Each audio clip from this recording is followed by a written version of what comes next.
NRATV with Grant Stinchfield. Hi there and welcome to the program. It is the moment we fought hard for. The Senate just confirmed Judge Neil Gorsuch to be the next Supreme Court Justice, filling the seat of the great Antonin Scalia. Today is why the election of Donald Trump was so important for freedom-loving Americans. We will talk more about this in just a moment with the NRA's Chris Cox when he joins us in just a couple of minutes. But first, we continue our fight for the truth in America. The New York Times continues to confuse coverage with quality. It's not about how many reporters you put on a story. It's about how you cover the story. Sadly, the self-proclaimed paper of record now has a record of lies, deceit, and deception. It preys on the uninformed in an effort to twist the minds of Americans into believing a false narrative that guns are evil. Look at the latest headline in the New York Times. In South Bronx, lives marred and erased by firearms, as if the firearm acted alone. It takes a human to pull a trigger. The New York Times wants to be a place where they say that mayhem causes all of this. It is guns at the hands of heartless thugs that do this. An inanimate object, the newspaper says, a gun. Lives are not erased by firearms. Lives are erased by murderers. The New York Times wants you to believe guns have the ability to act on their own. We know they don't. The New York Times and the anti-gunners that read it don't do this with any other object. Swimming pools don't reach out and suck children into them. Cars don't somehow mow people down without a driver. In every aspect of life, when negative things happen, the people behind the object are to blame. Only guns, warns the New York Times, wreak havoc all by themselves. I issue this warning to the editors, reporters, and executives at the Times. The jig is up. We are on to you. Americans are on to you. And to make our point, we will be airing messages like this on Fox News starting Monday. To every dishonest member of the failing American news media, let me explain why you've never been less trusted, less credible, or less respected. For decades, you ignored calls from millions of gun owners to just tell the truth. All you had to do was just get the facts right about our guns and our freedom. But you never even pretended to listen. Instead, you weaponized the First Amendment against the Second. And now the whole country sees you for the mockery we've always known. Your claim to the truth is as legitimate as a thief's. If the fate of individual freedom had rested in your hands, America would have fallen long ago. But Americans put their trust somewhere else. And now, in that place, stands the most trusted defender of individual freedom in American history. We're the National Rifle Association of America, and we're freedom's safest place. Well, we certainly are. And joining us now is the NRA's Institute for Legislative Action Executive Director, Chris Cox. Chris, on the set from where a freedom's safest place will be shot, where you are issuing a very similar message that Wayne just issued, aren't you? Well, that's exactly right, Grant. It's great to be with you. And what this really is a validation of what Wayne LaPierre has been saying for the last 20 years. Whether you call it dishonest media or fake news, it's the same thing. And the fact that Wayne's out there, this organization, you and everyone at NRATV is out there telling the truth that the media just refuses to report on, it's important. The American people need it. They're hungry for it. And the traditional media and the mainstream media continues to lose the faith of the American people, and this is exactly why, and we're going to expose them when they continue to use the First Amendment to try to destroy the Second Amendment. You know, we just profiled the article they just ran, talking about guns erasing lives. Guns don't erase lives. Gun-toting murderers erase lives. It's par for the course with them.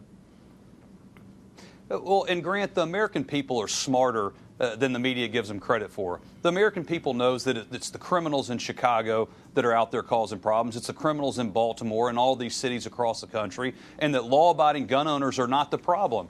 But that doesn't feed the narrative. It's not what drives up TV ratings on the Today Show. It's not what drives up ratings on CNN or sells more People magazines. They want to be out there talking about the negative use of firearms when it pales in comparison to the 100 million people who own guns legally in this country. So it's up to us. The media is not going to do it. It's up to us through NRATV, through all of our magazines, our publications, and through being an NRA member, getting out there and talking to your fellow Americans about the truth, that we're not the problem, and the truth is we're the solution, and we need to be proud of that. Well, Chris, absolutely, and the work that you're doing, and really all the members of the NRA as well. Look, we've got Donald Trump into the presidency. Today was a huge moment for the NRA, for our members, for gun owners and freedom-loving Americans everywhere. Judge Neil Gorsuch finally officially confirmed as the next Supreme Court justice.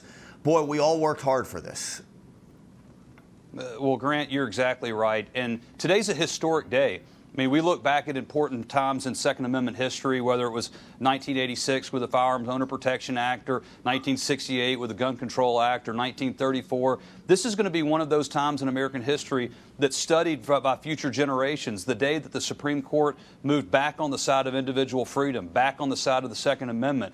We knew going into this election, and it's why NRA members across the country got out and worked their tails off to make sure that we could elect a president who supported individual freedom and who would nominate a Supreme Court justice who would put the majority of the court back on the side of the Second Amendment. We didn't have that 2 hours ago.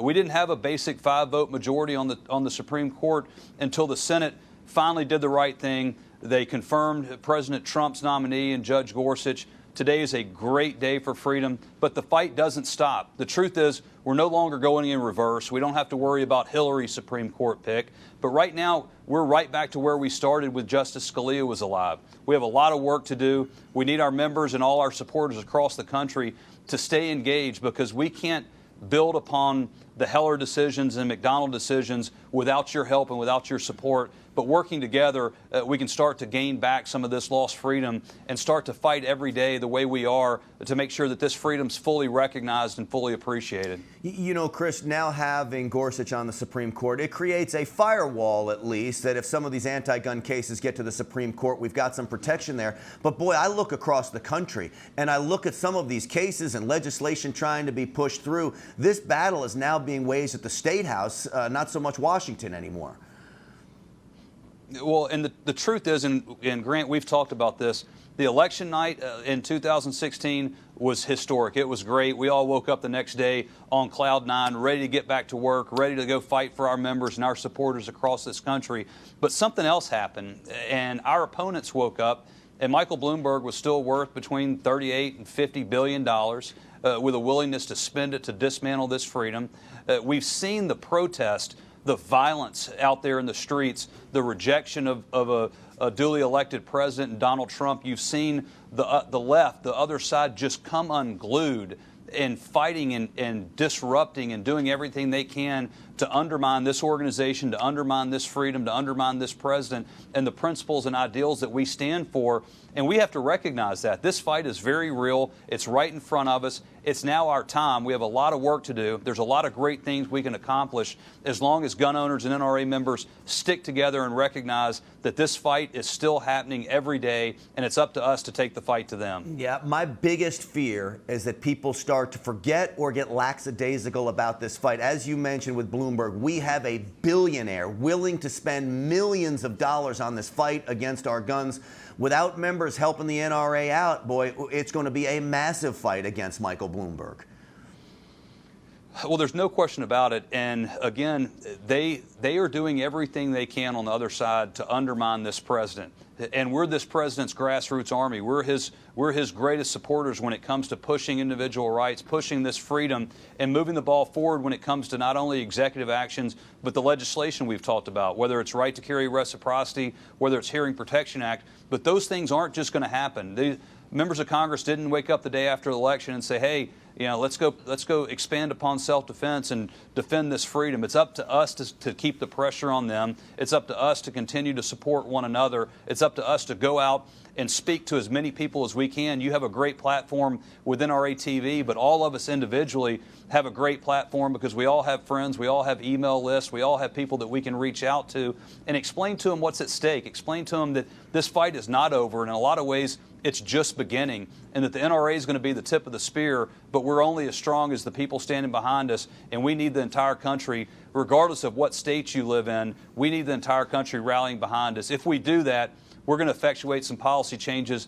that are going to be very meaningful to gun owners in this country, but we need your help. Yeah, and it's those people behind us, the members, that really make everything possible. I say on this program all the time, Chris, that I thank them so much, humbled by the fact that they watch this program and are members of the NRA. But as I leave you, I also want to thank you, Chris, and Wayne, for all the work that you guys have done leading the charge today. Really, I salute all of you there that made this Gorsuch confirmation happen.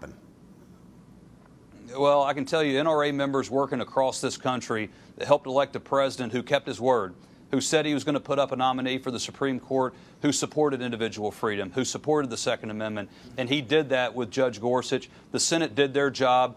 We talked about the nuclear option and going back to the traditional role of the Senate of confirming good justices. They did their job. It's a great day in Second Amendment history, but as you know, the fight doesn't stop. We have a lot of work ahead of us. I'm honored to not only be here on this program, but certainly to represent NRA members, in Congress and across the country in state capitals and in different venues. And it's a great honor, but we have a lot of work to do. It's going to be exciting. It sure is. Chris Cox, thank you so much for joining us today. Again, congratulations, and we'll see you again soon. I look forward to it, Grant. We'll see you in Atlanta. You got it. Don't forget, annual meeting in Atlanta, the end of April. That's going to be great. Chris will be there. Wayne will be there, the whole gang, and it'll be a fabulous time for sure. Make sure you get on NRA.org and get all the information about that, NRATV.com as well. For now, though, I'm Grant Stinchfield. That does it for us today. 9 to 1 Eastern Time, every Monday through Friday. Thanks so much for watching. You're watching NRA TV with Grant Stinchfield.